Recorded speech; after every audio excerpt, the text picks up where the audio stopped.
마태복음 11장 28절에서 30절까지의 말씀. 우리 길지 않으니까 한 목소리로 함께 읽도록 하겠습니다. 시작. 수고하고 무거운 짐진 자들아 다 내게로 오라. 내가 너희를 쉬게 하리라. 나는 마음이 온유하고 겸손하니 나의 멍에를 메고 내게 배우라. 그리하면 너희 마음이 쉼을 얻으리니 이는 내 멍에는 쉽고 내 짐은 가벼움이라 하시니라. 아멘. 여러분들은 신앙생활이 쉬우십니까? 여러분들은 신앙생활이 어떻습니까? 쉽습니까? 어렵습니까? 이 질문을 잠시 그 양 옆에 계신 분들에게 한번 해줬으면 좋겠어요. 너는 신앙생활이 쉬워? 어려워? 한번 물어봐 주십시오. 그리고 서로 한번 좀 답을 해보시기 바랍니다. 쉬운지 어려운지 답을 잠깐 좀 해보시기 바랍니다.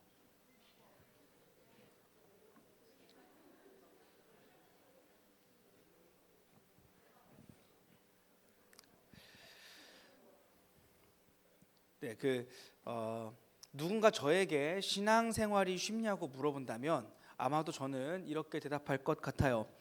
경력이 오래됐으니까 이제 거의 한 40년 가까이 신앙생활을 하고 있으니까 익숙해지기는 했는데 그렇다고 처음보다 성숙해지진 않은 것 같습니다.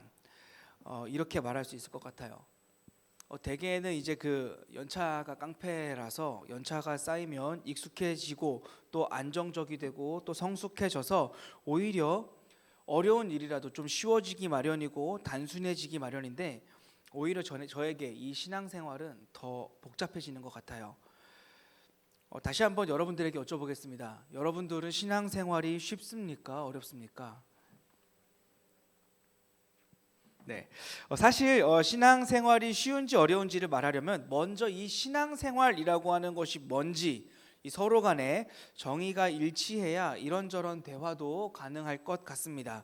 먼저 이 신앙생활이라고 하는 것을 어떤 성과를 내서 그 성과로 하나님께 점수를 따내는 것이라 말한다면 사실은 그것은 불가능한 일이니까 만약 그것으로 신앙생활을 말하고자 한다면 그러니까 성경을 몇 독을 했고 예배 출석을 몇 번을 했고 하나님을 위해서 금식을 몇 번을 했고 헌금을 얼마를 했는지 이런 부분들로 신앙생활을 말하려고 한다면 그 신앙생활 자체는 어렵냐 쉽냐를 말할 것이 아니라 가능하냐 불가능하냐를 말하는 것이 맞는 것 같습니다.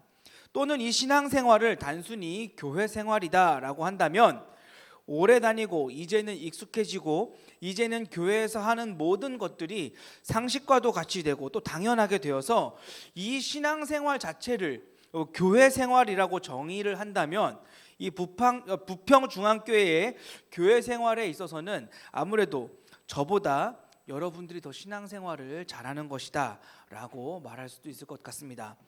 또한 이 신앙생활을 정의함에 있어서 평소에 하나님과 인격적인 동행을 얼마나 했느냐로 정의를 한다면 언제나 자기를 부인해야 하나님을 따를 수 있는 것이니 이것은 정말 어려운 것이라고 말할 수 있을 것 같습니다.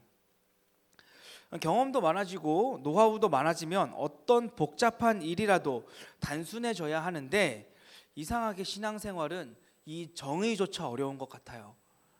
위대한 신학자 존 칼빈은 간단하게 말할 수 없다면 모르는 것과 마찬가지라고 말했는데 전 이 신앙생활을 지도하고 또 권면해야 하는 목사임에도 불구하고 이 신앙생활이라고 하는 것에 대해서 이 정의조차 내리지 못하는 오히려 더 복잡해져서 이렇다 저렇다 말할 수가 없어서 이 칼빈의 말에 따르면 저는 이 목사라고 하는 사람이 결국엔 이 신앙생활이 뭔지도 모르는 사람인 것 같아서 참 여러분들께 죄송하기만 합니다.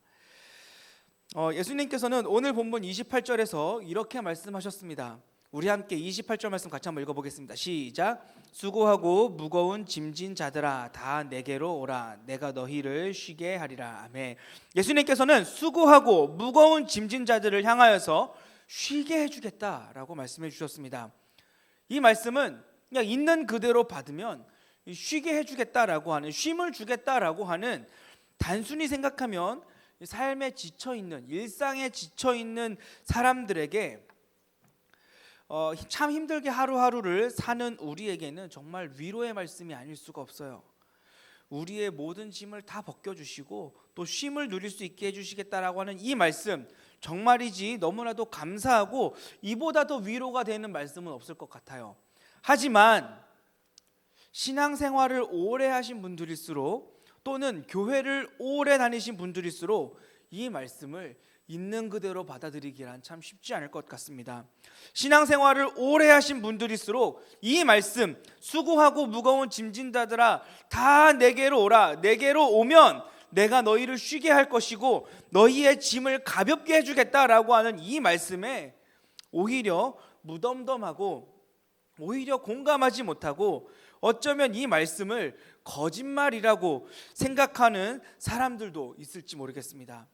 교회 일에 또는 섬기고 있는 많은 사역들에 이제는 너무나 지쳐버려서 이제는 새로운 것을 봐도 귀찮기만 하고 뭔가 새로운 것을 하기에는 벌써 그 생각하는 것만으로도 지쳐버리고 변화에는 그 어떤 기대감도 없어서 그저 그대로 하는 것만을 바라면서 어떤 효율을 내고 어떤 결과를 내든지 기쁨도 없고 뭔가 더 하고자 하는 의욕도 없어서 그저 예수님을 만났던 그 첫사랑에 대한 향수로 내가 예전엔 안 그랬는데 언젠가부터 내 스스로가 너무 변해버렸어 라고 하는 그 스스로를 반성하는 것으로 그것으로 간간히 힘을 내는 정도로 명맥을 이어가고 있는 분들이 여기에도 계실지 모르겠습니다.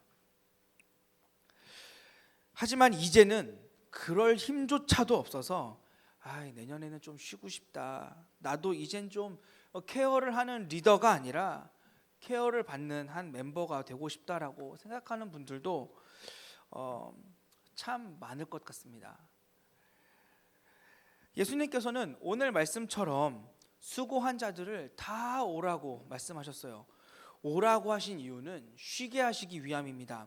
그렇다면 예수님께 나아가는 삶이 보다 더 가벼워져야 하는데 더욱 기쁘고 더욱 더 즐거워져야 하는데 어제보다는 오늘보다는 내일이 더 가볍고 더 즐거워야 하는데 이상하게 이 신앙생활은 시간이 갈수록 오히려 섬길수록 나의 삶은 더욱더 무거워지고 내가 진 짐들은 자꾸만 내 어깨에 쌓여가는 것 같다는 말입니다.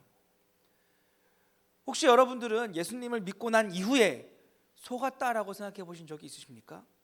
정말이지 처음엔 믿기만 하면 된다고 해서 믿기만 하면 되는 것처럼 말해서 교회에 나오기 시작했는데 자꾸만 교회에서 요구하는 것들이 하나둘씩 많아지기 시작하고 그 요구하는 것들이 이제는 부담이 되기 시작하고 믿기만 하면 된다고 해서 시작했는데 이제는 그 요구하는 것들이 부담되기 시작해서 거절하고 싶지만 마치 그런 믿지 않는 사람처럼 취급당해버리는, 이러지도 못하고 저러지도 못해서 교회는 의무가 아니라고 해서 시작했는데 언제나 자유롭고 자발적인 것이 강조되는 곳이라고 해서 시작했는데 이제는 그만하자니 눈치가 보이고 또 한 번 주일에 빠지면 이 교회라고 하는 조직이 호락호락한 조직이 아니라서 여기서도 전화가 오고 저기서도 전화가 와서 정말 안 나가면 더 피곤한 곳이, 나가면 피곤한데 안 나가면 더 피곤한 곳이 바로 그런 곳이 교회라서 정말 이 교회라고 하는 곳에 속았다고 생각한 적이 혹시 있으십니까? 처음 교회에 나와서 어머 목소리가 참 좋으시네요. 혹시 찬양대 한번 섬겨보고 싶은 생각 없으세요?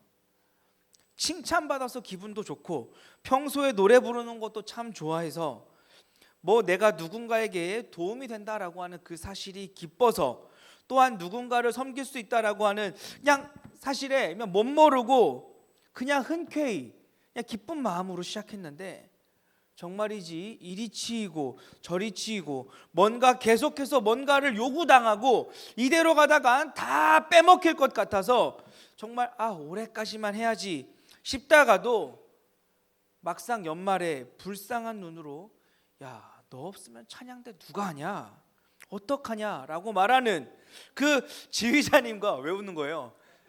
그 지휘자님과 또 찬양대장님의 그 눈을 마주치고 나면 또 마음이 약해져서 딱 잘라 말하지 못해서 찬양대를 섬기기 시작한 지 10년, 아마 그런 분들 많으실 겁니다.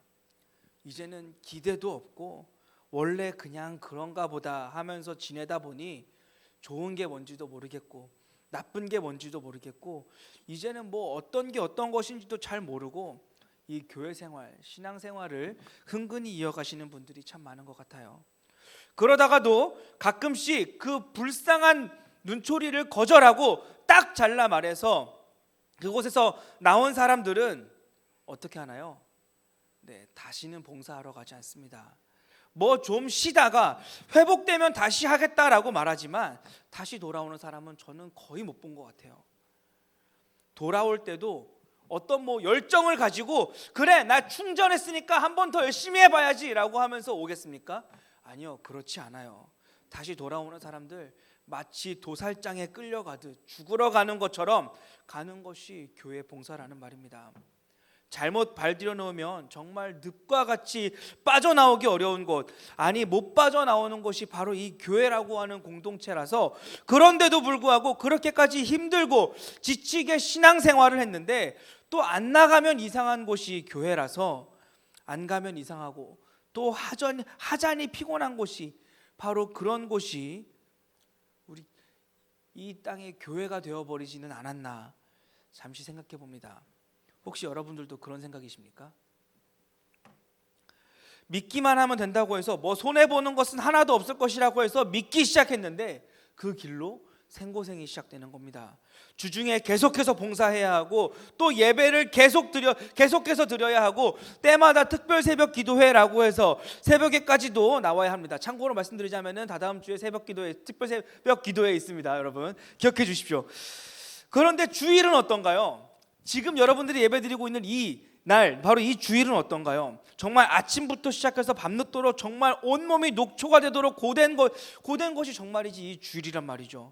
뭐 회사나 학교야 그냥 열심히 하기만 맡겨진 일에만 열심히 하면 되는데 이 교회에는 정말 힘든 게 뭐냐면은 알 수 없는 관계들이 있다라는 거죠. 알 수 없는 그 묘한 정말 그 피곤하게 만드는 이제 그런 그 묘한 그 관계가 존재해서 뭐 상사도 아니고 그렇다고 부하 직원도 아니고 뭐 그렇다고 선배도 아니고 후배도 아니어서 또한 직분이라고 하는 계급 같으면서도 계급이 아니어야 하는 그런 계급이라고 하면 괜히 뭔가 막 이상해지는 게다가 말을 하면 정죄하는 사람이 되고 따라서 말을 할 수가 없어서 그냥 참아버려야 하는 하지만 참으면 정말 미쳐버리겠는 그래서 뒤에서는 실컷 까고 앞에서는 웃는 또 그 사실을 알면서도 함께 웃어줘야 하는 그런 애매한 관계들이 있는 곳이 이 교회라서 정말 이런 긴장 속에서 하루 종일 봉사를 하고 나면 정말 이 주일 저녁에는 어떤가요? 네, 맞아요. 너무 피곤하다라는 거예요. 너무 힘들다라는 거예요. 그런데 그렇게 힘들게 주일을 보내고 나서 결국엔 내일 또 출근을 해야 하고 또 등교를 해야 하는 여러분들을 보면 정말이지 참 안 됐다라는 생각이 하게 됩니다. 그렇다고 앞서 말한 대로 한 주 쉴까 싶으면 또 어때요? 네, 마음대로 쉬지도 못하죠. 정말 믿기만 하면 된다고 해서 손해볼 것이 없다고 해서 오히려 쉼과 평안을 주겠다고 하셔서 예수님을 믿기 시작했는데 교회에 안 다니는 것보다 교회에 다니는 것이 오히려 훨씬 더 삶이 피곤해지고 오히려 쉼이 더 없는 것 같더라라는 말입니다. 뭐 좋아서 한 일이니까 기쁘다고 아직까지는 섬길 수 있는 것이 많이 있어서 기쁘다라고 말하지만 그럼에도 불구하고 그렇게 좋아서 시작한 일도 기쁨에 시작한 일도 한 번, 두 번이 지나고 나면 사람들은 또 그것을 너무 당연하게 여기고 말아서 그저 좋아서 섬긴 일이 사람들에 의해서 의무가 되어버린다라는 말입니다. 그런데 예수님은 수고한 자들, 무거운 짐진 자들을 향하여서 오라고 하셨고 또 그런 자들에게 지쳐버린 자들에게 쉼을 주겠다라고 하셨습니다. 그렇다면 우리의 신앙생활은 앞서 말씀드린 대로 어제보다 오늘보다 내일 점점 더 쉬워지고 가벼워져야 하는데 왜 우리의 신앙생활은 어제보다 오늘이 더 피곤하고 오늘보다 내일이 더 고달파지는 걸까요? 몇몇 사람들은 이 말씀에 대해서 이렇게 대답들을 합니다. 첫 번째 답은 바로 교회가 문제가 있다라는 거예요. 무슨 말이냐면 예수님께서는 쉼을 주고자 하시는데, 쉼을 주기를 원하시는데 이 교회들이 성장을 위해서 또는 훈련이라고 하는 이유로 신앙인들을 힘들게 만들기 때문이다라는 것입니다. 그래서 예수님은 쉼을 주기를 원하는데 교회가 힘들다라는 거예요. 교회에서 가장 귀한 가치 중 하나라고 한다면 자유이고 자발적인 태도인데, 이 교회라고 하는 조직을 유지하기 위해서 책임을 주고 또 의무를 떠맡겨 버려서 자유와 그 자발적인 태도들을 압박하고 더 피곤하게 만든다라는 것입니다. 예수님께서는 쉼을 주고자 하시는데 교회가, 그리고 교회 지도자들이 일을 시킨다라는 것이죠. 교회가 잘못하고 있다라고 말하는 사람들이 있다라는 거예요.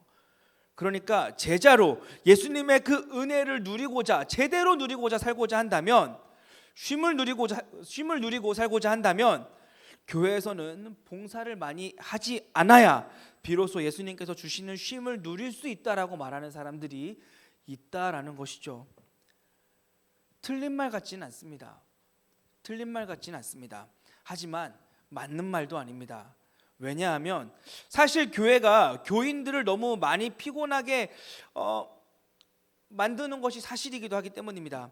그래서 저는 크게 이 의견에 반론을 제기하고 싶진 않지만, 하지만 반대로 정말 사람들이 아무 책임이나 아무 그 의무를 느끼지 않으면 과연 그렇다고 해서 기쁨으로 그 예수님께서 요구하시는 그 제자의 삶을 살 수 있을까 하는 그 질문에는 여전히 의문이 생긴다라는 말입니다. 여러분들에게 자유를 줬어요. 여러분들 마음대로 신앙생활 하십시오. 여러분들 마음대로 예수님 한번 잘 믿어보십시오. 과연 여러분들 의무와 책임이 있는 것보다 잘할 자신 있으십니까?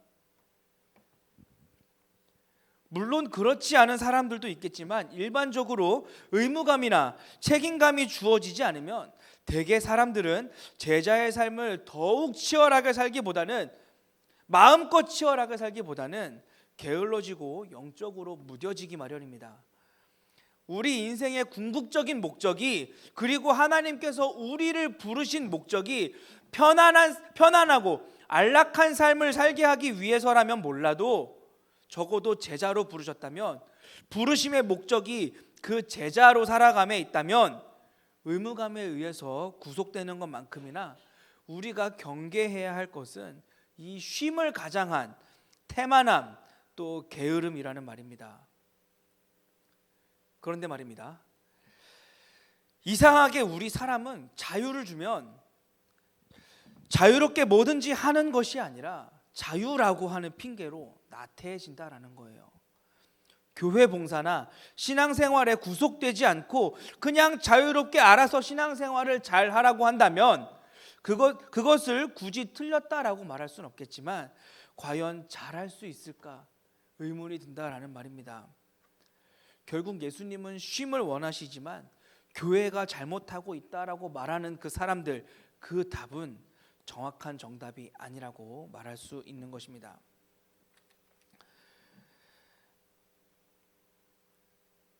두 번째로, 예수님은 쉼을 주겠다라고 하셨는데 왜 우리의 신앙생활은 날이 가면 갈수록 더 힘들어질까에 대한 몇몇 사람들의 그 두 번째 답은 바로 그 쉼이라고 하는 것이 율법으로부터의 자유를 의미한다고, 율법으로부터의 해방을 의미한다고 말을 하는 것입니다. 당시 지도층이었던 바리새인들은 굉장히 높은 수준의 종교적 형식을 사람들에게 요구했습니다. 안식일은 어떻게 지켜야 하는지, 외출했다가 집에 들어갈 때에는 반드시 손을 씻어야 했고 손은 어디서 어떻게 씻어야 하며, 일주일에 금식은 몇 번을 하되 어떤 식으로 금식을 해야 하는지, 기도는 하루에 3번 때와 장소를 정해서 하는데 어떤 모습으로 어떻게 기도해야 하는지 그 방법들을 굉장히 구체적으로 또 절대적으로 만들어놔서 굉장한 종교적 형식을 사람들에게 요구했다라는 말입니다. 따라서 사람들은 이 예수님의 그 쉬게 하시겠다라고 하는 이 말씀을, 우리 예수님은 종교적인 짐을 벗겨주려고 하시는 것이구나 라고 오해를 했다라는 것입니다. 종교적 형식, 종교적 짐들로부터 자유를 주신 것이라고 이해를 했다라는 거예요. 사실 예수님의 제자들은 당시 사람들이 보기에 비교적 느슨한 종교 생활을 했던 것은 맞습니다. 따라서 당시의 바리새인들과 서기관들은 그런 예수님의 제자들을 보면서 왜 당신의 제자들은 금식을 하지 않습니까? 왜 당신의 제자들은 손을 씻지 않습니까? 왜 당신의 제자들은 안식일에 음식을 먹습니까? 라고 하면서 왜 어떤 그 종교적 의무도 다하지 않느냐며 책망했던 것이 사실입니다. 그것은 예수님의 제자들도 마찬가지였어요. 예수님의 제자라고 해서 따라 나섰는데 예수님이 자기들에게 아무것도 요구하지 않으시는 거예요. 오히려 자기 혼자 홀랑 가서 기도하고 오시고 혼자 홀랑 가서 경건 생활을 하시더란 말입니다. 오죽 답답했으면 제자들이 예수님께 나아가서 예수님, 요한이 요한의 제자들에게 기도하는 것을 알려준 것처럼 예수님도 우리에게 기도하는 것 좀 알려주십시오 라고 그 기도하는 법을 가르쳐달라고 했다라는 거예요. 어떻게 기도하라고, 어떤 자세로 기도하라고, 기도할 때 어떤 말을 사용해야 하고 어떤 말은 사용하지 말아야 하는지 예수님께서는 그 어떤 종교적 의미에서 기도하는 법이라던가 손을 어떻게 씻으라던가 금식은 일주일에 몇 번을 해야 예수님의 제자인지 가르쳐주지 않으셨고 또 요구하지도 않으셨습니다. 그러니까 종교적 형식에 있어서 바리새인들의 것보다 가벼웠던 것은 사실이란 말입니다. 물론 형식에 있어서는 가벼운 것이 맞아요. 그런데 정말 가벼웠던 것이 맞을까 생각해 보면 그것도 아니라는 거죠. 오히려 예수님은 마태복음 5장에 너희의 의가 서기관과 바리새인보다 더 낫지 못하면 천국에 들어가지 못한다고, 그러니까 바리새인보다 그 수준이 높지 않으면 천국에 들어가지 못한다라고 하셨고, 바리새인들은 간음하지 말라고 했지만 예수님은 행동뿐만 아니라 여자를 보고 그 마음에 음욕을 품은 것부터가 간음이라고 말씀하셨고, 바리새인들은 이웃을 사랑하라고 가르쳤지만 예수님께서는 이웃을 사랑하기를 원수까지도 사랑하라고 말씀하셨으며, 오리를 가는 사람에게 십리까지 동행해 줘야 하며 오른뺨을 대라고 하는 사람에게는 왼뺨까지도 내줘야 하며 자기를 부인하고 자기 십자가를 져야지만 예수님을 따를 수 있다라고 하셨고, 자기 목숨을 그 친구를 위해서 바치는 사랑이 최고의 사랑이라 말씀하셨으며, 끊임없이 자기를 낮추는 사람이 높아질 것이라고 하셨고, 자기 재산을 다 팔아서 가난한 자들에게 모두 나눠주라 하셨고, 무엇을 먹을까, 무엇을 마실까, 무엇을 입을까 염려하지 말고 너희는 먼저 그의 나라와 그의 의를 구하라고 말씀하시면서 모든 상황들 가운데, 그러니까 그 말도 안 되는, 정말이지 하고 싶지 않은 상황들, 하기 싫은 상황들 속에서도 하나님의 주권을 나타내고 하나님의 주권만으로 만족하며 살아야 한다라고 말씀하셨습니다. 여러분, 이게 쉽습니까? 아니, 다르게 질문을 해보겠습니다. 여러분, 이게 가능합니까? 음욕을 품지 않는 것보다 차라리 금식을 하는 게, 누군가를 미워하지 않는 것보다 차라리 하루에 3번 기도하는 게, 남의 것을 탐하지 않는 것보다 차라리 계속해서 그냥 손을 씻어야 하는 것이 더 쉽지 않겠습니까? 남자분들, 음욕을 품지 않는 것보다 차라리 한 끼 금식하는 게 낫지 않습니까? 제가 생각할 땐 예수님께서 가르치신 내용들은 종교적 의무를 벗어버리게 하신 것이 아니라 훨씬 더 부담스러운 것이고 훨씬 더 어려운 짐이고 훨씬 더 무거운 종교적 문제를 짊어주신 것이란 말입니다. 어떻게 근데 쉴 수 있을까요, 우리가? 그런데 이런 예수님께서 요구하신 것을 쉽게 빠져나갈 수 있는 방법이 있습니다. 바로 뭐냐면은, 이렇게 높은 수준의 종교적 요구에서도 빠져나갈 수 있는 방법이 있습니다. 바로 이 바리새인들의 요구는 절대적인 요구, 절대적인 의무라서 반드시 해야 하고, 안 하면은 탈락되는 것이니까 반드시 해야 하지만, 예수님은 은혜에 대한 자발적인 반응으로 이런 것들을 요구하셨다라는 거죠. 그러니까 바리새인들의 요구는 안 지킬 수 없는 무거운 것이지만 예수님의 요구는 하면 좋고 안 해도 괜찮은 선택으로 여겨져서 가볍다라고 사람들이 말을 한다라는 거예요. 영생은 거저 주셨으니까 그저 감사함으로 잘 받겠지만, 잘 받아 먹겠지만, 공짜니까 그냥 받아 먹겠지만, 예수님께서 말씀하신 이 제자의 도리에 있어서는 부담을 느끼지 않아도 된다라고 말을 한다라는 것입니다. 그래서 현재의 많은 청년들이 신자는 되려고 하는데 절대로 제자가 되려고 하진 않습니다. 예수님께서 말씀하신 짐이 가벼운 이유는 강요가 아니기 때문이라고 말을 하는 거예요. 억지로 하는 것이 아니라 내 마음이 동할 때, 내 마음에 감동이 있을 때 하는 것이라고 생각하기 때문에 예수님이 그렇게 무거운 짐을 요구하셨음에도 불구하고 가볍다라고 생각을 한다라는 거예요. 왜냐하면 이러한 것들은 내가 은혜를 느끼고 난 다음에 자발적으로 하는 것이라고 말하기 때문입니다.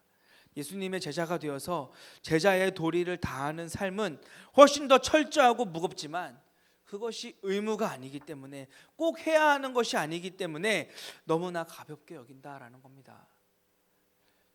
예수님께서는 마음이 온유하고 겸손하니 내게서 배우라고 하셨지만 어차피 사람은 예수님의 온유와 겸손을 배우거나 행하며 사는 것은 불가능하니까 이 배우라라고 하신 이 예수님의 명령을 그저 좋은 권면 정도로, 너희가 내 온유와 겸손을 배웠으면 좋겠다라는 그 정도로, 너희가 나의 온유와 겸손을 배우기를 바란다 정도로 여겨서 그 어느 누구도 의무감을 느끼지 못한다라는 말입니다. 예수님처럼 사는 것은, 예수님께서 요구하신 대로 사는 것은, 제자로 사는 것은 처음부터 불가능한 일이라서 그저 하면 좋겠지만 안 한다고 해서 문제되지 않는, 오히려 마음에 두는 것조차 불편한 일이라 마음에 두기도 싫어한다라는 것이죠. 여자를 보고 음욕을 품는 자는 간음하는 자라고 하는 이 말씀을 마음에 두기 시작하면 스트레스 때문에 견딜 수가 없고, 원수도 사랑하라고 하는 그 말씀을 들으면서 그 말씀을 지켜보려고 애를 쓰기 시작하면 그야말로 미치지 않고선 견딜 수가 없는 것이기 때문에 그저 그냥 좋은 권면사항 정도로만 생각을 하고 제자가 되기보다는 그냥 신자에 머물려고만 하면서 예수님의 그 제자에 대한, 그 제자의 도리에 관한 요구를 어느 누구도 진지하게 듣지 않는다라는 것입니다. 그런데 과연 예수님께서 해도 되고 안 해도 되는 일을 일부러 말씀하셨겠습니까? 오늘 말씀은 결코 해도 되고 안 해도 된다라고 하는 의미에서 하신 말씀이 아닙니다. 왜냐하면 예수님은 율법을 폐하려고 오신 것이 아니라 율법을 완성하기 위해서 오셨다고 말씀하셨기 때문입니다. 따라서 오늘 이 예수님의 말씀은 어느 누구도 결코 가볍게 여겨서는 안 된다라는 말입니다. 예수님께서는 모든 인생들을 향하여서 수고하고 무거운 짐진 자들아 다 내게로 오라라고 말씀하셨습니다. 혹시 여러분들은 행복하십니까? 여러분들 정말로 행복하십니까? 행복하게 살아보려고 정말 많은 애를 쓰고 또 수고도 많이 하지만 아무리 애를 써도 우리 인생은 행복할 수 없습니다. 행복감을 잠시 느낄 수 있을지는 몰라도 사람은 궁극적으로 행복할 수 없는 결말을 가지고 있습니다. 돈을 많이 벌어도, 많은 돈으로 쾌락을 누리고 살아도 결국은 그 인생의 허무함만을 더욱 선명하게 드러낼 뿐입니다. 아무리 애를 쓰고 노력해도 결국 인생의 종착역은 죽음이라고 하는 절망입니다. 어느 누구도 그 사실을 부인하지 않고 아니라고 말할 수 없습니다. 죽음이라고 하는 그 끝을 두고 결국 그 아무것도 아니게 될 죽음을 향하여서 뛰어가는 것이 우리의 인생이라는 말입니다. 따라서 조금이라도 더 버텨보려고, 조금이라도 그것을 더 늦춰보려고, 막아보려고 애를 쓰지만 결국 헛될 뿐이라는 거죠. 어느 누구도 그 인생이 죽음으로 끝난다라고 하는 그 사실을 바꿀 수 없습니다. 그런 우리의 인생의 짐이, 우리의 그 수고의 짐이 무거운 것은, 그 짐이 무거운 이유는, 우리 인생의 짐이 무거운 이유는 그 짐을 해결할 수 없기 때문에 무거운 것이고 끝내 어떤 경우에라도 끝을 낼 수 없기 때문에 무거운 것입니다. 해결할 수 없기 때문에 그 짐이 무거운 거예요. 그러나 우리 예수님께서 말씀하시는 내 짐은 가볍다라고 하시는 것은 이 제자의 삶이 자발적이라서가 아닙니다. 기쁨으로 해서 가볍다라고 하신 것도 아닙니다. 그리고 실제로 이 제자의 삶은 여러분들이 이미 알고 계신 것처럼 기쁘기만 하지도 않습니다. 오히려 더 힘들고 어렵기만 합니다. 섬김으로 하는 것이라서가 아니라, 의무가 아니라서가 아니라, 결국 그 짐이 가벼울 수 있는 이유는, 예수님이 우리에게 지워주신 그 짐이 가벼울 수 있는 이유는 아무런 요구가 없어서가 아니라 거기에는 해답이 있기 때문입니다. 예수님께서 지우신 짐에는 끝이 있기 때문에 가벼울 수 있는 것입니다. 하나님을 주인으로 모시고 사는 길은, 이 제자의 길은, 예수님을 위해서 사는 이 일은, 신앙생활은 우리가 다 느끼는 것처럼 결코 쉬운 일이 아닙니다. 쉽고자 했으면 이 길이 아니라 다른 길로 갔어야 해요. 예수님께서는 이 길은 좁아서 아무도 이 길로 가려고 하지 않는다라고 하셨습니다. 하지만 이 좁은 길이 힘들고 어려워서 아무도 가지 않으려고 하는 이 길이 쉽다고 말씀하신 이유는, 결국엔 이 길엔 해답이 있어서 생명으로 인도하는 길, 그 길이 헛되지 않은 길이기 때문에 가볍다라고 하신 것입니다. 해도 되고 안 해도 되는 것이라서가 아니라 자발적이라서가 아닙니다. 우리의 인생은 고된 삶을 살고 지쳐서 정말 힘들고 미친 듯이 어렵지만, 아무리 그렇게 해도 끝이 없는 것이 바로 우리의 인생입니다. 사람들은 행복해지기 위해서, 답을 한번 찾아보기 위해서 열심히 돈도 벌어봤고 열심히 애를 쓰면서 수고도 해봤지만, 그런데 수고하면 할수록 그것이 보여주고 있는 그 증거는, 죽을 때쯤에 우리가 느끼는 바로 그것은 허망하다라는 것뿐입니다. 그런 그 인생의 절망 가운데서 아무리 애를 써도, 아무리 힘들어서 노력을 해도 그것이 문제를 풀어줄 수 없기 때문에 그 짐은 무거울 수밖에 없는 거예요. 언젠가는 행복할 수 있다는 기대, 또는 반대로 어차피 사람은 행복할 수 없다고 생각하기 때문에 정말 미친 듯이 힘들고 또 수고하며 살지만, 사실 우리의 인생은 절망적인 겁니다. 쾌락과 소유로 잊으려고 하지만, 또 한번 피해보려고 하지만, 결국 그 결론은 모든 것을 의미 없게 만들어버리는 죽음이라는 말입니다. 어차피 죽을 것이라면, 그나마 사람들이 생각할 수 있는 것이라면, 그저 돈이 좀 있고 그저 실력이 좀 있어서 살아있는 동안에라도 잠시나마 행복감을 느낄 수 있으면 바로 그것이 짐을 덜어내는 것이라고 사람들은 생각하지만, 결국 그와 같은 일들은 결국 인생의 허무함을 더욱더 뚜렷하게 보여주는 반증일 뿐이라는 것입니다. 오늘 예수님은 바로 그런 우리의 인생을 향하여서 말씀하신 거예요. 수고하고 무거운 짐진 자들아, 다 내게로 오라. 나에게 맡겨라. 내가 너희에게 참된 쉼을 줄 터인데, 그런 나에게 너희의 실패도, 너희의 성공도, 너희의 아픔도, 너희의 절망도, 그리고 너희들이 가지고 있는 그 모든 능력들도 나에게 맡길 수 있느냐라고 물으시는 것입니다. 이 말씀은 여전히 이 세상이 전부인 것처럼 출세와 성공을 보장해 주시는 말씀이 아니라, 우리가 하는 지금 이 모든 일의 의미를 새롭게 만들어 주시는 말씀이라는 거예요. 그 어떤 인생도, 아무리 불쌍하고 힘든 인생이라도, 아무리 잘 나가는 인생이라도 그 수고를 헛되지 않게 만들어 주겠다라는 말씀이라는 말입니다. 물론 누군가는 인생이 무겁다느니 가볍다느니 하는 것들과 전혀 상관이 없이 사는, 이미 많은 것들을 누리고 사는 사람들도 있습니다. 또 반대로 어떤 사람들은 존재니 의미니 인생의 가치이니 하는 그런 말들조차 사치스러울 만큼 생존 자체가 어려운 분들도 계십니다. 그러나 그 어느 누구도 사람의 끝이 죽음이고 죽음이 우리의 인생을 절망스럽게 한다라는 것을 부인할 수 있는 사람은 없을 것입니다. 하지만 우리가 지금까지 이 마태복음을 살펴보면서 아는 것처럼, 우리는 죽음으로 끝나는 것이 아니라 심판이 있다라는 것이죠. 심판 이후에는 결코 되돌릴 수 없는 영원한 결과가 기다리고 있다라는 거예요. 따라서 역사 속에서 많은 종교인들은, 많은 사람들은 이 심판을 어떻게든 한번 피해보려고 해결하기 위해서 불편과 헌신 속에서 자신들이 그 신들이라고 모시고 있는 그 존재 앞에 돈도 바치고 자신들의 어떤 젊음도 바치고 열정도 바쳐보고 끝내 자신들의 자식까지도 바쳐봤지만 해결할 수 없었다라는 겁니다. 유대인들 역시 그것을 율법으로 한번 해결해 보려 했지만 하나님의 그 어떤 공의를 만족시킬 수가 없었기 때문에 유대인들조차 절망에 이를 수밖에 없었어요. 그들의 짐이 무겁고 절망적이었던 이유는 그들의 모든 수고가 헛되었기 때문입니다. 아무리 해도 안 되는 일이었기 때문이에요. 우리 잠시 고린도후서 5장 21절 같이 한번 읽어보겠습니다. 고린도후서 5장 21절입니다. 앞에 안 나옵니다. 성경책 찾으셔야 돼요. 고린도후서 5장 21절입니다.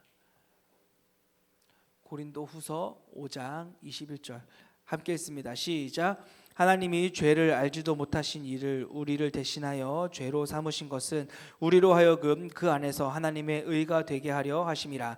아멘. 하나님께서는 자신의 아들을 대신 주셔서 하나님의 의가 되게 하셨습니다.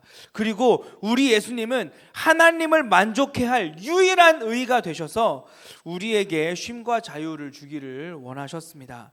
따라서 수고하고 무거운 짐진 자들아 다 내게로 오라고 말씀하셨습니다. 왜냐하면 예수님께는 하나님의 의를 만족시킬 수 있는 해답이 있고 그 끝이 있기 때문입니다.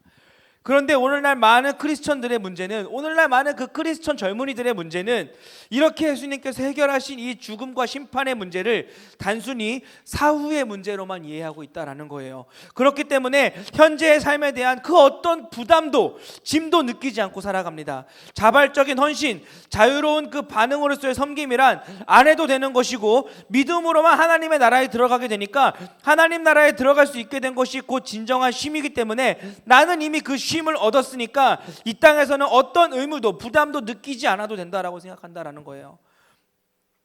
오히려 그런 의무와 부담에서부터 해방되었다라고 생각합니다. 하지만 우리가 해방된 것은 죄의 올무와 사망의 올무인 것인데 마치 제자의 삶에서부터 해방된 것처럼, 그러니까 반대로 예수님께서 우리에게 요구하신 것을 올무로 여기면서 산다라는 겁니다.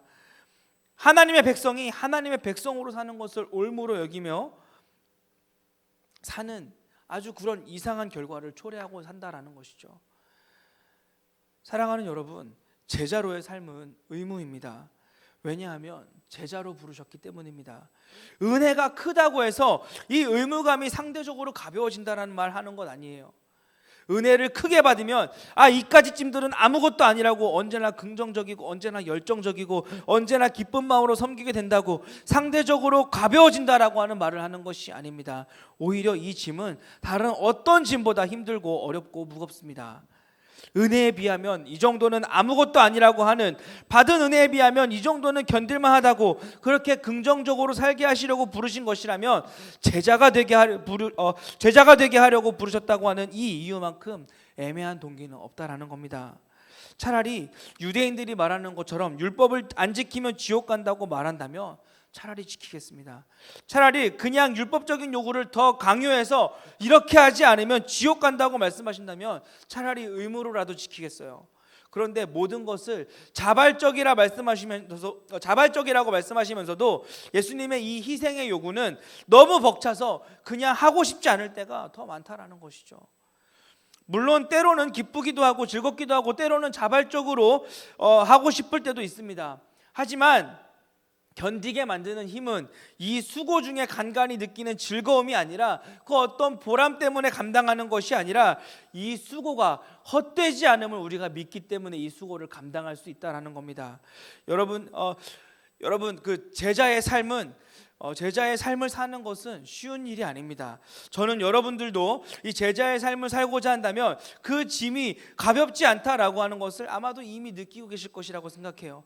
양육 리더 모임 중에 어느 양육 리더께서 하신 말씀처럼 어느 때는 너무 화가 나기도 하고 어느 때는 너무 억울하기도 하고 그런데 계속 참으라고 하고 버티라고 하니 정말이지 어느 때는 너무 힘들고 지치기도 한다라는 말입니다. 이제 그만 쉬었으면 좋겠다 싶기도 한다라는 말입니다.